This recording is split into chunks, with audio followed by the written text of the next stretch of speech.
You are also feeding him. This is out of abhimana, that is out of anutapa.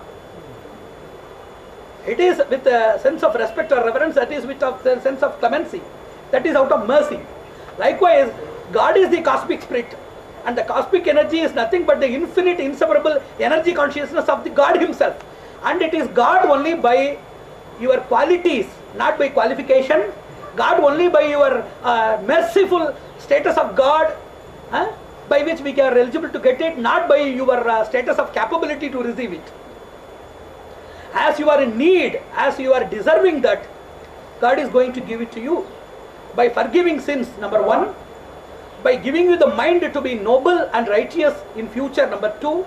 Number three, to make you a capable receptor of the energy, and also to be an able multifunctional distributor to the needy society.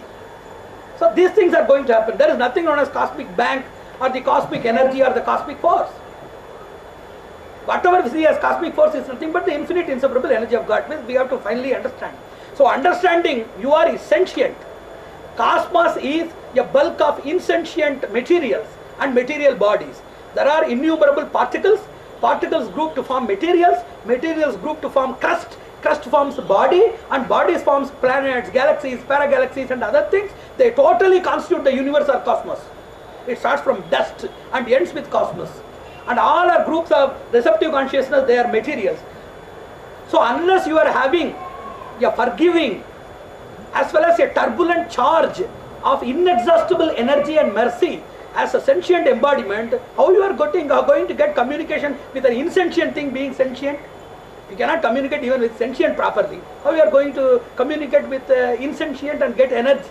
First of all, you must understand, that is what we used to say, it is the will of God that fools consider to be luck, fortune, misfortune, etc. Whatever you give names like fate, destiny, fortune, accidentalism, coincidentalism, serendipity, cosmic force, cosmic energy, broadband energy, ultimate energy, universal spirit, everything is nothing but the will and wish of God. It is nothing but the abundance and opulential status of the mercy and prowess status of God. That is how we have to start from God and reach God. He is the science of bioenergy that we have to learn from Vedas. And taking you to insentient mass like universe, cosmos, star, planets, taking everything to insentient, non-living, inanimate beings, that is not going to link you with the divinity. Due to the lack of link with the divinity, divine charging will be totally moved away from you. Either it will discard you or you will be devoid of that. So we must learn that we have to start from God and end with God. Now let me classify with the available people of healing. There are believers of healing. Let us totally discard the non-believers or skeptics, antagonists and skeptics. Let us consider somebody with a harmony, sense of harmony. Number one, there are believers of healing. Number two, we are having aspirants of healing. Number three, we are having practitioners of healing. Number four, we are having stalwarts or convinced authorities of healing. Number five, inherently we are having lot of divine personalities and God himself as a reservoir, repository and depository of universal healing. So there are five people. So we have to classify that people and status, and we have to start the process of learning. First the process of learning energy, then only the process of earning energy, then only the process of distributing energy. First we have to learn what we are going to do. And unfortunately, except from the esoteric scriptures, I don't believe that any published book will be having this type of classifications.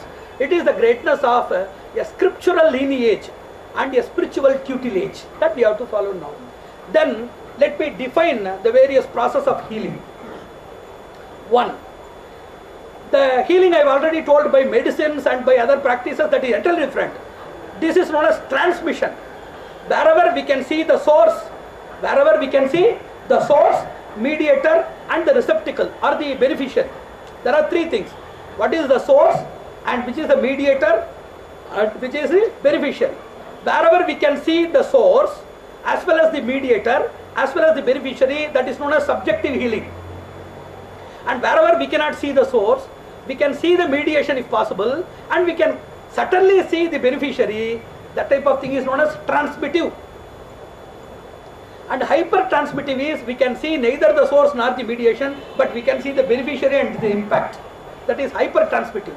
Now in this healing we are going to teach only about the transmittive and hypertransmittive sections. It starts with three things. One is touch, second is vision, third is thought. Smarana Diksha, Nayana Diksha and Sparsha Diksha. So touch is of lot of types. It is a virtual touch. For example, if somebody is sitting there, by a virtual touch we can operate. And there was one person at Shraddhalu Ranade. He is at the Aurobindo Ashram. He is a leader at Aurobindo Ashram, maybe 2 years lesser than me. He has made a research program on technology of consciousness. How to move typewriters, how to operate devices like a tape recorder, this fan, etc. by changing the switch or regulating it, switching on off, everything they can do by a virtual touch. Now virtual computer has been launched by Japan Research Institute. At Osaka they have launched one virtual computer. Virtual computer will have virtual keyboard, virtual mouse, everything is virtual. It will have only a small projection pen. If you install the pen, you can have everything. Virtual monitor, virtual CPU, everything will be there. Only the microprocessor inside, that will be real. And all the other things are virtual. They are shown in an exhibition also. Likewise, virtual touch means, for example, if you sit there, if I touch from here, you can feel that somebody is touching you by closing the eyes. That must be tested very properly, because the imaginary skill of people, especially on belief, it gives a lot of contribution that they feel something has entered, even though something has not. For example, somebody in a yogic workshop, there was a Kundalini practice. And somebody, the teacher, he has instructed, like you can contemplate on your medulla oblongata, or the supramedulla oblongata, which is the Sushumna, Ida and Pingala, other centers, you can just contemplate and you will get the force. You can realize how the force is moving. And most of the people, they refused. They told that they are not so mature to grasp those vibrations which are very subtle. And somebody told that he can feel it moving. Then he told that yes, it is moving, it is still moving, it is still moving, and I can feel that it is ticklish, lot of things he told. And later on he realized that there is something inside his